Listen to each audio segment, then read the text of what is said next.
Hi, everyone. Welcome to another edition of Spilling the Tea on GovCon. I'm Teresa Moon, Director of Market Strategy for Parabolis. We are the preeminent partnership for government contractors, providing holistic support that includes a line of credit to fund your growth. The purpose of this podcast is to assist small businesses with success in the federal marketplace by introducing them to industry experts and resources that they may not otherwise know about. Today, we welcome Ashley Duwel, CEO of Duwel Dev, and Natasha Velez, CEO of NVS Strategic Solutions. These two amazing women are also co-hosts of GovCon Hacks podcast. I've had the pleasure of knowing both of them for several years and have witnessed their tireless efforts in supporting growing GovCons with their support in government contracting. Independently, they are successful, amazing business owners, but together they are an absolute powerhouse and a wealth of knowledge on how to win and sustain growth in this industry. It's taken me far too long to have you both on this show, but I'm proud to do so today. So welcome to the show. Thank you. We're excited to be here. Thank you so much for having us, Teresa. It's always fun to do a podcast with you. Absolutely. I feel the same about you guys as well. And so an interesting time that we're going through right now. It isn't unique. Those of us who have been around the bend a couple of times around have been here before. But before we get into some of the interesting things that I think that you're going to be able to share to our audience, I always like to start the show by having our guests more formally introduce themselves. Tell us about your journey through this industry, and be sure, of course, to include information about the services you provide to your clients. So we'll go in alphabetical order. Ashley, why don't you start us off? Well, thank you so much. I'm Ashley Duwel, CEO of Duwel Dev. We've been in business for about 5 years, supporting government contractors through process improvement, implementing technology, and capture services. I have been in the industry myself for almost 15 years, showing my age a little bit. But I wasn't always operating at this capacity. I kind of started out as a data nerd, and it was sort of my love for analyzing the contract data that kind of brought me here today and gave me the experience that I have. So I'm very grateful to be here, and thank you to the audience for joining us. Awesome. And I'm Natasha, CEO of MBS Strategic Solutions. We have been operating for about 6 years now, but I have been around for about 15 years. I started off as a CFO in government contracting. I love numbers, but I am not an introvert by any means. I'm more of an extrovert. So I switched those numbers to sales.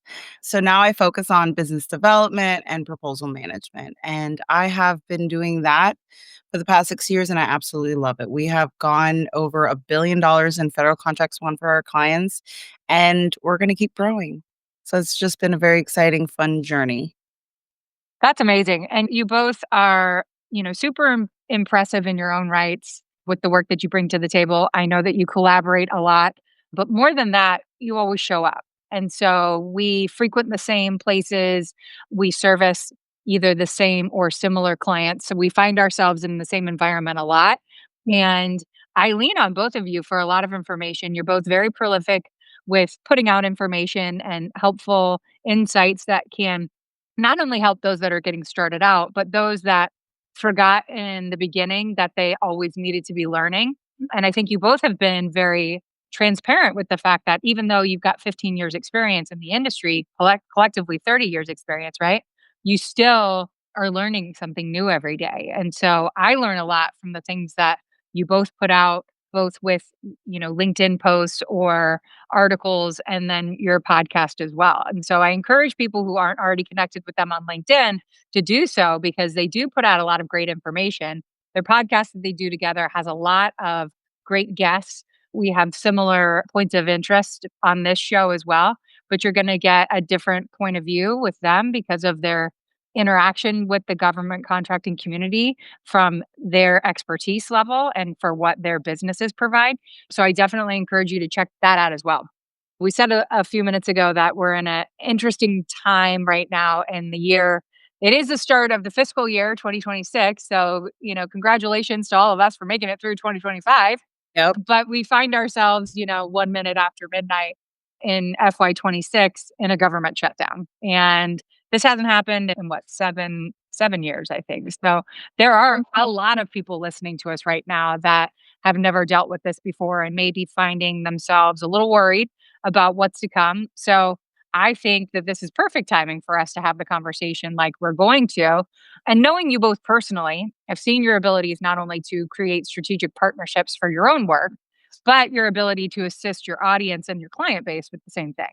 So I'd love you both to give insight where you see fit as we go through these questions that we're going to be talking about the benefits of strategic partnerships and growing partnerships, where teaming comes in and how to best prepare yourself for a joining of businesses in that manner. You both have a lot of experience with that. So I'm going to lean on you to provide information and I'll step in as I can because, of course, I can't keep my mouth shut for very long. But I'd like this to just be a back and forth, right? So I'll throw the question out there. You guys take it as you will, and we'll talk like the old friends that we are. So I want to start with why partnerships are so critical in government contracting, which we've talked about on this show before, but I think your unique perspective will bring light to things that we haven't talked about before. And why is this important, especially for newer and smaller businesses who do feel in the beginning, for the most part, we deal with them a lot as well, that they can go it alone, that they don't need anyone else's help. Why is it so important? I think I'll take that one. So I always tell people you can't work this business in a silo. I don't think in any industry you should be in a silo, but we have this way of being as CEOs where we forget to humble ourselves sometimes and realize, just like we are with our employees, that our weaknesses, their strengths make us stronger together. It's the same in business. So if I partner with someone that has a strength, that's not just a weakness of mine. I'm bringing their strength into my business. Right. And so collaborating together, building solutions together, because I think what we forget is that it's about the end goal, right? It's about the client. You're supposed to be mission driven. So how can we perform the best solution and provide the best solution for the government? Well, we can only do it together. We're seeing that this shift is pivoting where the government wants to save money. So they're trying to partner all kind of task orders, all capabilities into one solicitation, but you can't possibly do it all by yourself, especially if you're small. You could literally, I always say, like, sometimes the wrong win is the worst win. Because if you get a big contract that you can't handle, it's not about winning. It's about maintaining that contract and making sure that you have a really good CPAR, you can deliver based on the timeline and the deliverables that you agree to and signed on. So I think it's really important to get out there, partner, fill in those gaps, remove some of that risk and share it with other companies. And I think the second answer to that is, if you're small, we all look for mentors. A large company that has more seniority in this field, that has more experience, maybe has more relationships with the agency and more say so and understanding, can share a lot of that information with you. There's a lot of lessons learned that you can have from someone that's been doing it longer that you don't necessarily have to go through on your own. So I think Right. it's very humbling and it's a great experience, and I push it very much. You don't necessarily have to be a know-it-all. Right. You have the ability to lean on your partners to fill those gaps, but the government wants capacity and reliability. So as you're seeing these bundled opportunities and you're no-going them, ask yourself, do I know someone who can fill this gaps? Whether that be past performance, whether it be a license or a certification that maybe you don't have. Maybe you can do 60% of the work and your gap is 40%. Go to your teaming stable. Who do you already know? And if you don't already know them, now's the time to start building those relationships. Absolutely. And, we've said often on this show that, I make reference to why I'm not a business owner. And it's because I love the luxury of waking up every morning and not have to worry about keeping the lights on and having a paycheck, right? That's my business owner's problem and not mine. And the reason I say that is because it takes a lot of courage to step away from a job that's providing you a consistent paycheck, whether you're good at that job or not, and stepping out and saying, you know what, not only can I do this for myself, but I can build a better life for myself and for the people who work alongside of me. So it takes a lot of bravado, if you will. Let's not go too negative and say that's a big ego, but sometimes that bravado becomes a block or another hurdle to overcome in your ability to see, just because you had the courage to get it started, do you have the courage then to be a little bit vulnerable or self realizing in the journey that you can't do everything. So while you might think while you're small, it's what you're supposed to do. And in some cases, you have to for a little amount of time. There is a point where you become the single point of failure if you don't start expanding and building your team with people around you that can fulfill critical needs of your business better than you can. So I think that was an important, insight that both of you made in the sense of it's not only gaining more work for your business and filling in gaps with what can you perform at as far as all of the objectives for a contract award, but on the other side of it as well, it's running your business that way too. You're not going to be the best person for every single role, especially as the business gets bigger. Very much People so. forget, right? Like you don't want to spend all of your time working, in your business. You want to spend some time working on your business, and you're the Mhm, best person to do that as the business owner. So if you don't fulfill those responsibilities and those seats within your organization, you're never going to be able to do that. And great business owners realize that early on, and they start building their team when they have growing pains in the sense of this might not be the most, cost effective way to spend some of the money that mhm, we just earned on this contract award, but if I do it, it's gonna only benefit me in the long run, and so the partnership in that respect comes twofold because it's in line with your success wholly for your business, and mhm, we talk about that a lot, and so, I think to capitalize on one of the points that you were making, that you get an opportunity or you see an opportunity and you know you can't fulfill all of it, so there is a portion of the work that you need to find someone to help you so you can go together. So the next thing I want to talk about is if one of you or both of you can share an example where teaming, whether your own company or another's company, and this teaming opportunity transformed the opportunity into a win or at least positioned the business for future success. Oh, goodness, they're picking just one. Right. Do you wanna use the recent example, Natasha? yeah, go You ahead. had one in mind. Yeah, go ahead. So Natasha and I'm more capture, she's more proposal management. But the need is not just for one or the other, the need is for both. We put our brains together and we developed a solution.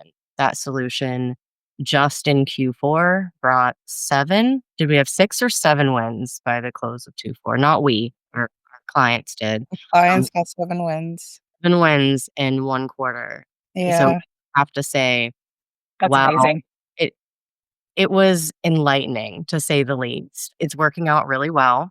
Another instance would be just the proposal that we worked on together as a team. And we went through the oral presentation and it's still being competed essentially, but it's looking really good for us. So I'm really excited about that as well. But it took 3 of us to kind of come together as a team to make that happen. Mhm. So, I mean, we could go on about our client wins as well. However, I wouldn't be able to mention any names on that respect. So Yeah, I get it. absolutely. I will second to that. So we've had clients that come in, and I think when we bring in our clients, it comes with mentorship. It doesn't matter if you're small or large. They don't necessarily, especially most of them are transitioning from commercial to federal government, which is a Mhm. completely different beast. In Yep. commercial, you really can do everything yourself in many cases, but in government, you really need to build relationships with other teaming partners. I always call it like frenemies. One minute you're bidding against each other, the next you're bidding with each other. So it's just the way The game. right? Like, but we've had clients that come in and like, no, I want to do it all alone. Like, let's have a conversation about that because there's no way Mhm. that you have a relationship with every agency. Right. You what is the cost to that? The resources, the capital that's required to bid on some of these large IDIQs and going after everything alone just doesn't seem feasible. Partner. I always tell people 75% of your pipeline should be subcontracting. The other 25 should be priming. Consider your budget. It doesn't matter how large you are, you still have a budget and things that you have to pay for that you have to be considerable about, right? So we have a lot of clients that will come in that way and we'll educate them. And then we built them a teaming stable. And in that teaming stable, we start to reach out. We pull their capability statement. Push them to supplier diversity programs. We get them a capability briefing, introduce themselves, show how they add value to support and help and minimize the risk for the prime and how they can add value to the prime and the prime's contracts. So in that, we have done that with our clients and they've been able to partner and go after some really large contracts together. I mean, isn't that what it's all about, right? And when you do it that way, or you have a strategy of going after opportunities that allow you to shine where you really can, and then allow a business that you trust to fulfill the other parts of it is super important because, for your points earlier, your past performance is tantamount to everything else in this industry, right? And so if you build that in a positive way, you've got, the ability to bid another day. If you don't, there's, a couple of things for sure about the way the federal government works. They've got a really great memory. I always make the joke that I can relate because I'm an ex-wife and I never forget anything and I keep a list so that I never forget with a tally of how many times you've faltered. Yeah. So the government is like an ex-wife, keeping a list and checking it twice of all those people that have done wrong because they will never use you again. They probably share that when that contracting officer or program manager moves on, they leave that like a president to another president leaving a note in the drawer in the Oval Office. The contracting officers do the same for the ones that come in after them. It's the list of all the people that screwed up under their watch of make sure that they don't do it on yours now. They're on the list, just like Santa, and it's the naughty one, and they've checked it. So you don't want to be on that list. And the best way to do that is to listen to these ladies and their advice of not only teaming together with people who can make you more effective, but also going in with people who can fulfill on different proficiencies that you might not be able to or may not be better than them. And it allows for ongoing and sustainable growth as opposed to just one offs, right? Because everyone wants to win a big prime contract, but subcontracting work is what keeps most businesses afloat. It isn't like it's not a taboo, people. I know new into the industry, you think, well, I'm going to be a prime contractor right away. Being a subcontractor is not a negative. It is an absolute positive and steady income and past performance accruing in a positive way a lot faster than you're going to be picking off prime contracts in the beginning. It's just not practical. You might not ever have a prime. I like the 75-25 split, the way that you said that, Natasha. I think that's a great way to look at it. I think most people just aren't realistic about the way that it works. And that's just, they don't understand the industry enough. They think that the bravado is going to get them over the top and they're going to be the ones that, are different. They're going to only win prime contracts. But the reality is going to hit pretty hard. And hopefully they are able to figure it out before that happens. But we see it a lot. I know you guys see it from the businesses the services that you provide for clients, especially. So I think we've talked about a little bit about the advantages to teaming, but if you could give one example each from your perspective about the biggest advantage that you see of teaming with the right partner as opposed to trying to go it alone. And you've probably said a lot about this already, but you've got, 7 wins that just went through. Did one of them have a teaming? And it can be you guys too. Like, what Yeah. is it that you guys may have done together that was the right thing to do instead of trying to go it alone? I don't have to know everything about everything. Yes. I like to stay in my lane. So that would be probably the biggest benefit for me personally. But I think at a broader scope and for most of the audience as well, it's going to be your pipeline stays full. So if you have one bad month or maybe, you get sick or your daughter has to go to a competition, you might have a bad week, whether it be sales or whatnot. Having other opportunities coming through your teaming partners will keep your cost per sale down. I always say, look at the proposal process. If it takes you 80 hours to write a proposal to get that prime contract, I hope your margins are good. If you have an opportunity to sub, that will essentially shorten that 80 hours doesn't exist and maybe 1 to 5 hours for preparation. So your cost per sale in the government contracting space, I think, is another big point that folks don't think about, especially when they're new to the space. I would agree with that. I'll second that.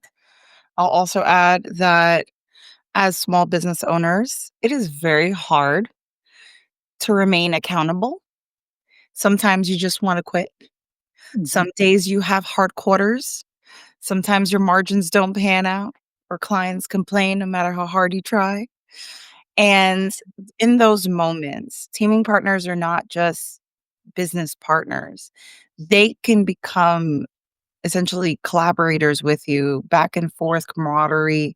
They share in that struggle with you. They're working, side by side with you. So you're not alone. And you have the ability to bounce ideas off of people, things that you could never think of on your own or have the capacity to execute on your own.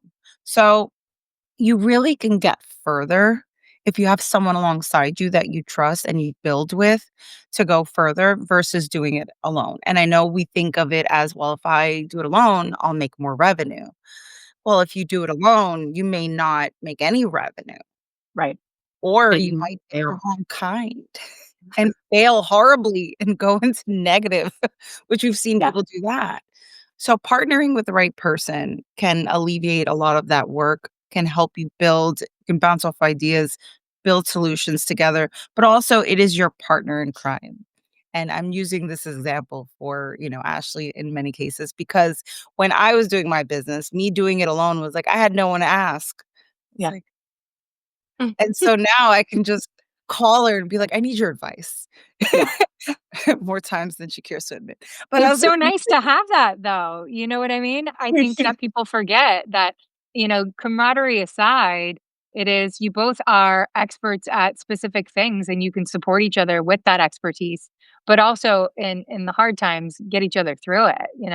And I think, that and you can help protect each other from getting involved with other clients that might not be a great idea too. And that kind of segues into the next portion of this. And because a lot of small businesses are a little bit protected against formulating partnerships or teaming agreements because they've heard some horror stories about things that happen. So, in your experience, and how do you recommend that small businesses can not only protect themselves in it, but are there certain principles that they should be not only standing firm to make sure the relationship is mutually beneficial, but things that they're safeguarded, maybe even from a legal perspective, so that they're not walking into a situation and getting the rug pulled out from under them?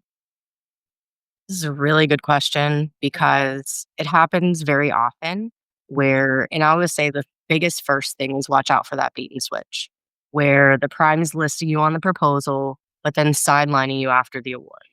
You've now provided to them probably your resume, your capability statement, some information, and the only thing they didn't ask you for is a letter of it. So I say my recommendation officially is going to be to learn the ropes, but I also understand that it's very hard to do that if you don't have a coach or someone who kind of knows situation by situation what you need to look out for because no two will be the same. And folks in the industry will do to you what you allow. So, for example, you send your letter of intent, there's no teaming agreement, the prime gets the award, and then crickets. You hear yeah, nothing. Well, meanwhile, you were anticipating that 15, 25, whatever it was, your portion of the contracting pipeline, and you were depending on. That's preventable. And, those are things that a coach or a guide or Apex counselor, somebody can help you navigate through, but don't necessarily go at that alone. You are completely new to the game, would be my advice, because it can look different. agreed. I would say don't be eager McBeaver. Yeah. We're small, so we're more excited to be included. So we're willing to take more and maybe not pay attention to the red flags. It's like a new relationship, Are they toxic or not? So you wanna, pay attention to the red flags, like, "What do I get out of this?" And really speak up for yourself. This is the beginning of a relationship that could last 5 years, what usually most contracts are. So you wanna make sure that you start strong. Boundaries, principles, really think about that when it comes to your value. What are your principles? This is I need net 30 terms, not net 45 or net 60, right? I'm a Mhm. business. I need to stay afloat. I need to be able to have clear communication between who's my point of contact. I need to have my own project manager.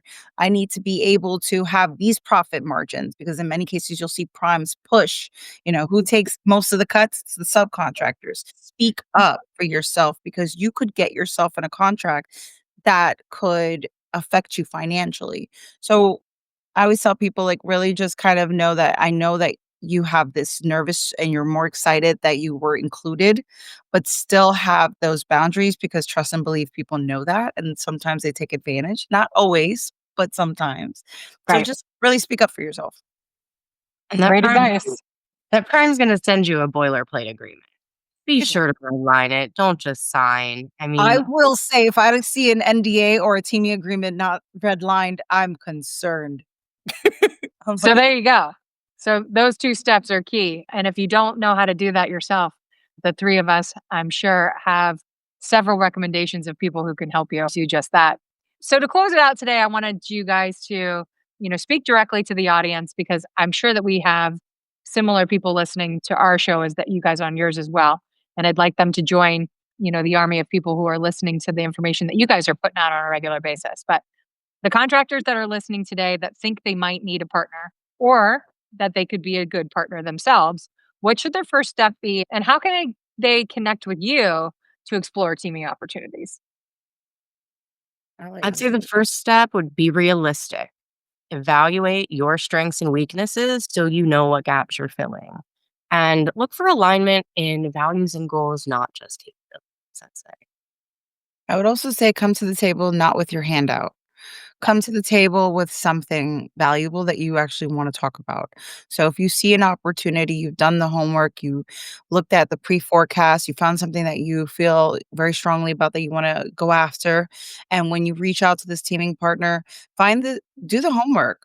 Look them up, find what strengths they bring to the table, and really come to the table to that call fully prepared to say, hey, listen, this is the value that I add. And I wanna go after this opportunity with you. Don't just come there and say, "Hey, I saw you but want a bunch of contracts by yourself. Help me out." So it's a give and take. I mean, they will eventually, but you gotta earn that relationship, Yeah. right? It's a Yeah. relationship that takes time. So work together, come to the table with something, and ultimately, at some point, the roles will shift and they'll come to you with something. So think of it that way. That's great advice, and I think what also should be noted is that the 2 of you are service providers to small businesses. So, the amount of partnership recommendations or teaming opportunities that your nexus or ecosystem of businesses that you've worked with or spoken to or, had any interaction with could be a potential partner opportunity for people that are listening today. So, whether you're in need of some of that fractional BD capture, CFO, just learning the ropes, these are the ladies that you want to speak to with regard to all of those things. And, having a consultation with them about how they might be able to help position yourself better for fiscal year 26 going forward. Because remember, whatever you do today is not going to come to fruition for 12 to 18 months. So let's not be unrealistic. However, relationships happen every single day, every single hour. So if you're talking to someone like these 2 ladies who are talking to people all the time, you only need to give them a little bit of information about what you do for them to be like, "You know what? I just worked with this client that does something that's relatively the same. Let me connect you with them." It's Every easy as day. that.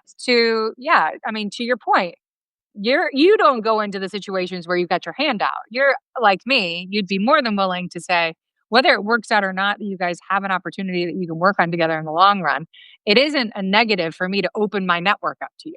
And you guys have always been generous with me about it. So I know you do that for people that you're actually, looking to engage with. And so I think it's about looking at it from all different levels. That might not be able to be the thing that you need right this second, but they might know someone who could use a good partner like you and point you in the right direction. So, whatever it may be that you're looking for today, I encourage you to reach out to both of them on LinkedIn, connect with them, connect with GovCon Hacks podcast, and make sure you're listening to their latest episodes. And, ladies, I'm sorry it took us so long to have you on the show, but I'm definitely going to have you back because you're doing amazing things. And I really appreciate your delivery of information. I think that it's helpful and easy to understand. And you both are amazing. So if I have an excuse to, have you on so that we can share some time together again, I'm going to do it again soon.